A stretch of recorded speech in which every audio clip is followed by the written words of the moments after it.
మాటలు చెప్పడము ముసలి కన్నీళ్లు కారవడం కాదు, చేతుల్లో చూపించాలి పార్టీల యొక్క సత్తా ఏంటో. కాబట్టి ఈ కుల వివక్ష, ఈ కుల దురహంకార హత్యకు నిరసనగా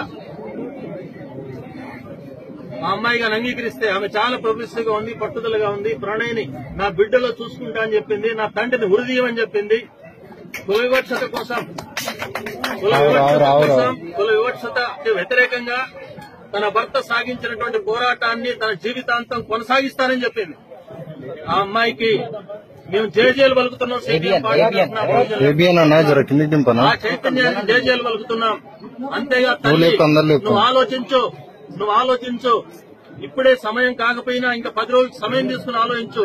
నీ చైతన్యాన్ని ప్రదర్శించడానికి ఒక చట్టబద్దమైన వేదిక కూడా ఉండాలి. నువ్వు అసెంబ్లీలో ప్రవేశించాలి అని చెప్పి మేము భావిస్తున్నాం.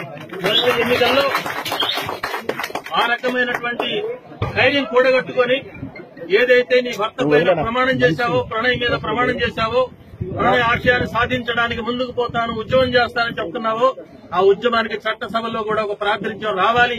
చట్టబద్దంగా కూడా పోరాడాలి. కులాంతర వివాహాల రక్షణ చట్టం కోసం నిలబడే మొదటి మహిళ నువ్వు కావాలి చట్టసభలో. అందుకు ప్రత్యేకంగా మిర్యాలగూడెం ప్రజలు ఒక చైతన్య స్ఫూర్తితో ఒక ప్రభంజనం లాగా కదలాలి. ఒకరు చనిపోతే సానుభూతి చెప్పడం, ఒక దండ వేయడం, జోహాలు చెప్పడం, ఇది మాత్రమే కాదు.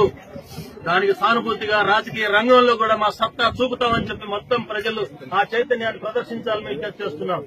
రాజకీయ పార్టీలు కూడా నా విజ్ఞప్తి, అది కాంగ్రెస్ కావచ్చు, టీఆర్ఎస్ కావచ్చు, ఇంకా మహాకూటమి అంటున్నారు, ఏ కూటమైనా సరే, ఈ కూటములన్నీ కూడా ఆలోచించండి. ఇక్కడ ఎవరు పోటీ పెట్టద్దు. మీరందరూ ఆ రకంగా సిద్దమైతే మేము కూడా మా రంగాన్ని పోటీ పెట్టాం. మీరు కానీ సిద్దమైతే యునానిమస్ గా ఏకగ్రీవంగా వచ్చే అసెంబ్లీలోకి అమృతను ప్రవేశపెడదాం. ఈ మతాంధుల